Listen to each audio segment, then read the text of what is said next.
मैं चाहूँगा और सर्वश्रेष्ठ लोग हैं, बोलिए सर।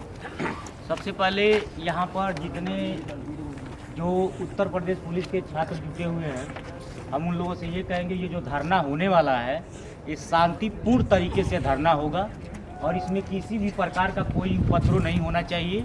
संवैधानिक तरीके से अगर इस धरना को आप लोग देंगे उसका बेनिफिट बहुत देखने के लिए मिलेगा। और हम यही कहेंगे कि अगर जितने लोग भी जिस भी छोटे बड़े चैनल से जुड़े हैं और ये मैसेज उनके पास पहुंच रहा है तो किसी भी हाल में अगर जो लोकल एरिया के बच्चे हैं वो लोग इको गार्डन पहुंचे। अगर संख्या बल आप नहीं दिखा पाएंगे तो आप यहाँ पर मजबूती नहीं जमा पाएंगे। अगर संख्या बल दिखाएंगे तो आपकी लड़ाई बहुत आसान हो जाएगी। अगर 6800 की लिस्ट जैसे संग्राम सर ने बताकर आया है तो इन्होंने साल भर 2 साल यहीं इको गार्डन के बाहर धरना दिया, इन लोगों ने रगड़ा है तब वो रिजल्ट पाया है। अगर आप लोग भी चाहते हैं दोबारा री एग्जाम कराया जाए तो इसके लिए घरों से निकलना होगा और एक एक लोगों को जोड़ना होगा और जोड़ करके इस मुहिम को आगे ले जाना होगा, अन्यथा और कोई इसमें विकल्प नहीं है। और इसी के साथ हम संग्राम हर साथी जितने लोग आप यहाँ पर उपस्थित हैं अपने साथियों को फोन करिए, आप व्हाट्सएप करिए और कहिए कि भाई आपकी लड़ाई है, आपको घर से निकलना होगा। वो जरूर लोग आएंगे।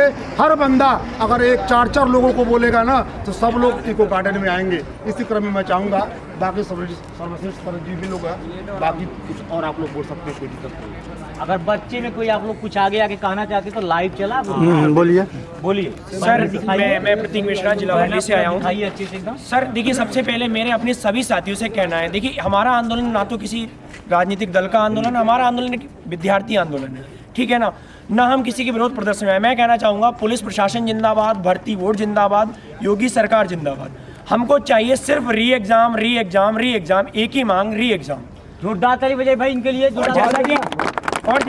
जैसा कि आप सब जानते हैं, हम सब पुलिस के अभ्यर्थी हैं और पुलिस में भर्ती होने के लिए अनुशासन सबसे पहले जरूरी है। तो हम सबको अनुशासन में रहना है, गांधीवादी की विचारधारा पे चलते हुए अपनी मांग को सामने रखना है, क्योंकि अगर हम में से किसी भाई ने कोई गलती की तो आप समझते हैं उसका खामियाजा पूरे 50 नहीं 2.5 करोड़ परिवारों को भुगतना पड़ेगा। तो इसलिए मेरी एक ही मांग शांतिपूर्ण तरीके से री एग्जाम। और मैं फिर कहना चाहूँगा उन सभी न्यूज़ चैनल्स के लिए जो ये कह रहे थे ना कि ये राजनीतिक मूवमेंट है, नहीं भैया ये राजनीतिक मूवमेंट नहीं है, ये हम गरीब विद्यार्थियों की आवाज़ है। हमारा किसी राजनीतिक पार्टी से कोई लेना देना नहीं है। हम सब यहाँ पर जितने भी उपस्थित हैं सब विद्यार्थी है ना भाई, हम सबकी एक ही मांग। जय हिंद, जय भारत, जय भीम, जय भारत। बाकी आप लोग को चैनल कोई भी बता दिया जाएगा। कोई भी यहाँ पर साथी जितने भी लोग हैं, आप लोग प्रशासन आपको कुछ भी कहे आप लोग कभी टूट के मत बोलिएगा। उनका काम है बोलना, उनका काम है बोलना। वो बोलेंगे, वो डांटेंगे, हड़काएंगे, लेकिन हम गांधीवादी विचार पर रहेंगे। इसी क्रम में मैं चाहूँगा बाकी और सभी लोग हैं। बिल्कुल देखिएगा, यहाँ पे जितने भी शिक्षकगण हैं या विद्यार्थीगण हैं तो सभी से मेरा यही अनुरोध है कि भाई आप लोग आइएगा और सभी लोग आपस में आके अगर आप अपनी बात को ज़्यादा से ज़्यादा, जितना ज़्यादा गैदरिंग होगा, जितनी ज़्यादा भीड़ को यहाँ पे आप इकट्ठा कर सकते हैं उतना ज़्यादा से ज़्यादा लोग आके जुड़िएगा, जिससे कि आप लोगों के जितना ज़्यादा आप जुड़ेंगे उससे ये होगा कि हम लोगों की आवाज़ को जल्दी से सुना जाएगा। और जैसे कि यहाँ पे आगरा से सर लोग आए हुए हैं, आप लोग गोरखपुर से, हम लोग इटावा से आए हुए हैं। तो भाई देखो, अगर एक एक बच्चा भी अपने घर से निकल के आएगा ना, अभी 11 बजने में बहुत समय है, ठीक है, आप लोग 11 बजे तक यहाँ पर इतना तो अपने हक के लिए लड़िएगा आके, क्योंकि आज अगर आप बैठे रहेंगे घर में तो कुछ नहीं होने वाला है भाई, ठीक है। अपने हक के लिए आगे आइएगा, क्योंकि हम लोग जब आपके लिए आगे आ रहे हैं तो आप लोगों का भी कर्तव्य बनता है कि आप लोग घर से निकल के आगे आइएगा, ठीक है। सर मेरा सभी भाइयों से हाथ जोड़ के निवेदन है, अनुशासित रहिए और हो सके तो अपने अभिभावक को साथ नहीं, मैं अपने पिताजी को साथ लाया हूँ। आइए थोड़ा 2 मिनट आप बहुत बड़ी बात है आपने आए।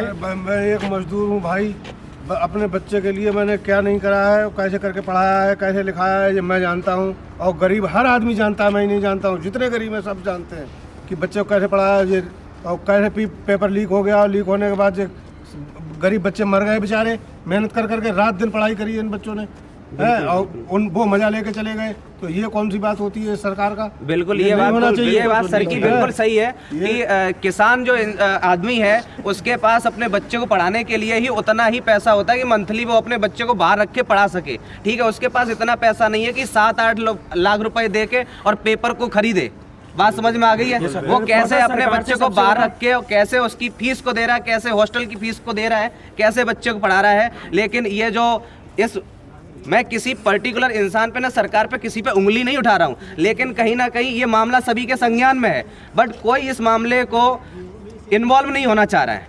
ठीक है, तो भाई सरकार से भी मेरा निवेदन है कि भाई बच्चों की आवाज़ को सुनिएगा, ठीक है, और री एग्ज़ाम आप पुनः जो भी आप सुनिश्चित करें उस डेट पर करवाइएगा। बट एक ही अब हम लोगों की गुजारिश है आपसे, या रिक्वेस्ट मान लो, हम्बल रिक्वेस्ट है कि भाई आप लोग री एग्ज़ाम करवाएं और हमें आपसे कुछ नहीं चाहिए।